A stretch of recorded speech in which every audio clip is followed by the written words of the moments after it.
Bonjour les béliers, bienvenue pour cette guidance générale du mois de septembre, cette rentrée de septembre pour les béliers. Que se passe-t-il pour les béliers, cette rentrée de septembre? Les béliers, septembre 2021. Allez, on va aller voir vos énergies à vous, tout ce qui se passe à l'intérieur, vos défis, vos pensées, vos aspirations, tout ce qui se mijote dans vos énergies. Pour les béliers, voilà, on va tirer deux autres cartes qui vont nous parler de vos énergies, les béliers, vos aspirations. D'où est-ce que vous venez les béliers? On va aller voir un peu votre passé pour mieux comprendre ce que vous vivez actuellement. Et vous allez vers où les béliers? Où est-ce que vous allez? Ici. Qu'est-ce qui se passe sur la sphère professionnelle et ou sociale pour les béliers? Ici. Qu'est-ce qui se passe sur la sphère sentimentale, le chakra du cœur? Ici. Voilà. Et vous avez en dos deck le 7 de coupe. Le 7 de coupe qui peut parler effectivement de mettre de la clarté. Peut-être un besoin aussi de comprendre un petit peu ses profondeurs, de comprendre ses vraies aspirations. On va regarder de plus près, hein, bien évidemment. Allez, c'est parti. Prince d'épée, 8 d'épée et la tempérance. Tempérance, arcane majeur. Alors, je vais allumer la lumière, je vous demande 2 secondes. Hop, j'allume, c'est parti. Alors, donc, la tempérance arcane majeure qui parle effectivement déjà de se réaligner, dans le sens, ok, il y a beaucoup d'actions, parce que là j'ai quand même le prince d'épée, c'est je bouge, je cherche à m'en sortir, parce que le 8 d'épée, on se sent figé. On peut avoir certaines angoisses sur le plan psychologique, certaines craintes où on peut avoir peur, où on peut être concrètement aussi limité, on peut se sentir contraint, on peut se sentir contrarié, mais on n'est pas passif, hein. Au contraire. Le prince d'épée, on cherche à percer un petit peu les mystères, on cherche à voir clair, à trancher, à se faire des idées, à partir un petit peu au combat. Mais il y a la tempérance qui nous dit prendre le temps aussi de se faire du bien, prendre le temps aussi d'avoir foi en soi, d'avoir foi en la vie, d'avoir foi de manière générale, à garder confiance, en fait, avoir une certaine confiance, rester optimiste sur l'avenir. Parce que ce 8 d'épée, il y a une sorte de peur, une sorte d'angoisse, justifiée ou moins justifiée, mais qui montre en tout cas on a peur de mal agir ou de ne pas agir suffisamment, qu'on a peut-être aussi un manque de visibilité par rapport à l'avenir. Et cette tempérance nous rappelle que vraiment prendre le temps de se recentrer, de se faire du bien, de rentrer plutôt à l'intérieur de soi, de ne pas être que dans le monde, en tout cas pas d'être dans le plan uniquement mental, de sentir son corps, d'être plus dans des énergies un peu intérieures où on sent un petit peu ces énergies, on se fait du bien dans une énergie de guérison et de ne pas être uniquement dans la sphère mentale, dans la sphère des idées, dans la sphère des préoccupations, de laisser un petit peu l'intelligence du corps reprendre un petit peu le dessus.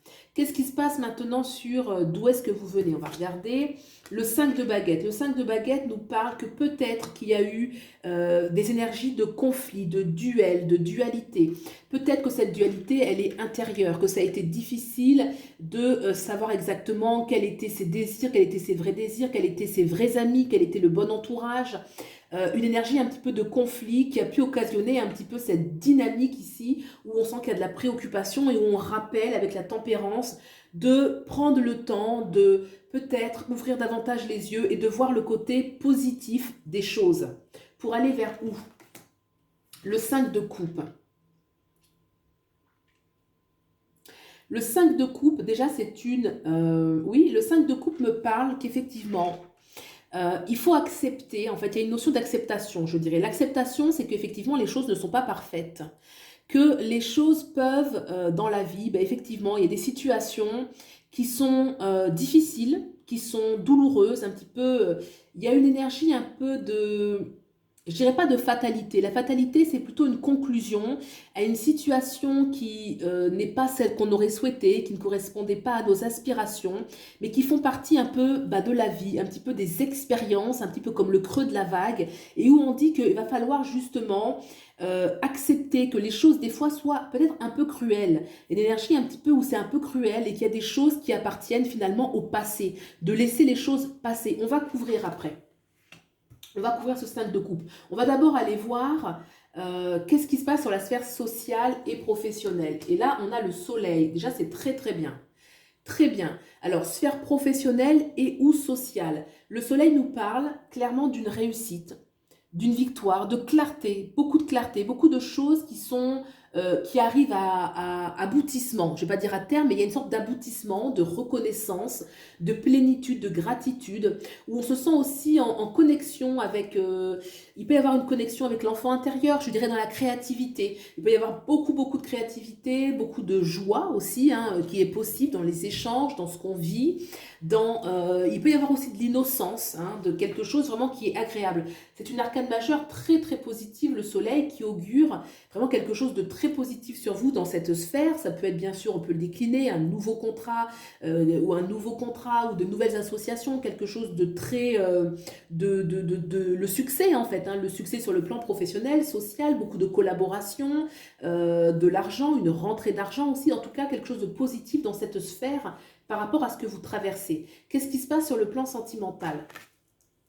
La justice, arcane majeure, sur le plan sentimental, une notion de rigueur, une notion de rectitude, d'être en phase bien sûr avec les réalités, de défendre ses valeurs, de défendre sa position, peut-être avoir recours à la justice, à l'institution, hein, peut-être y a-t-il des procès qui sont en cours.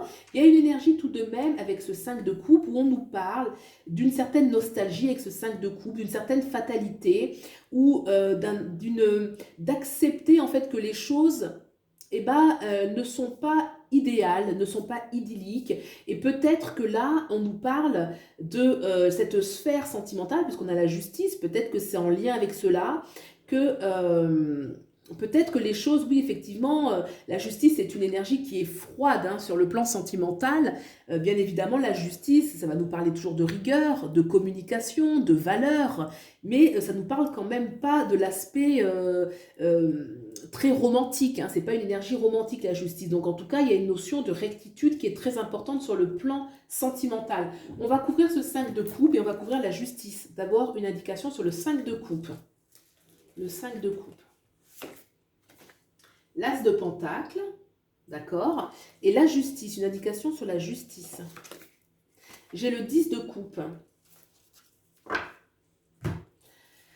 Alors, le plan sentimental, le 10 de coupe, la justice avec la famille. Vous voyez, on a la famille qui est aussi l'incarnation un peu du bonheur, de la vie idéale, de la perfection, de l'accomplissement, du partage, de l'équilibre, de l'harmonie, le couple, les enfants. Donc, c'est en lien avec cela. Peut-être qu'il s'agit de mettre beaucoup de rigueur, beaucoup de communication, de remettre un petit peu les pendules à l'heure au sein de son couple et peut-être de sa famille. Hein. On peut inclure aussi les enfants.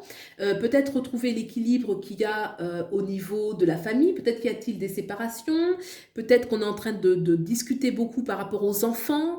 Voilà, en tout cas, la justice est une énergie quand même qui va trancher, qui va rééquilibrer et qui va mettre les choses à leur place. On a ensuite sur le plan ce vers quoi vous allez, on avait avec le 5 de coupe qui nous parlait un petit peu de désillusion, d'accepter le passé, l'as de pentacle qui nous parle bien qu'on reconstruit les choses avec plus de force. On voit l'as de pentacle qui nous parle un petit peu de l'étoile, avec un ours qu'on voit à l'arrière-plan qui nous parle de force, de nouveau départ, avec une sorte de lucidité, de la loi de la vie, un petit peu la loi entre guillemets du plus fort. Vous voyez, il y a un peu une énergie avec l'ours, avec cette énergie un petit peu où que des fois la réalité est dure et que moi je pense qu'il y a une sorte de vous allez vers quelque chose de plus lucide, de vous accepter une certaine réalité. Voilà ce que nous disent les cartes pour vous, pour ce mois de septembre. On a le soleil qui est très positif. La justice, ma foi, c'est une carte, comme je disais, qui est un peu froide, mais qui permet aussi un aboutissement des choses. Donc, c'est quelque chose de positif aussi. La tempérance qui parle bien de se rééquilibrer, de prendre le temps pour soi, de la guérison, de se faire du bien. Et vous allez aussi vers plus de force, finalement. Voilà pour vous les taureaux, j'espère que vous avez trouvé des éléments de réponse par rapport à ce que vous vivez actuellement.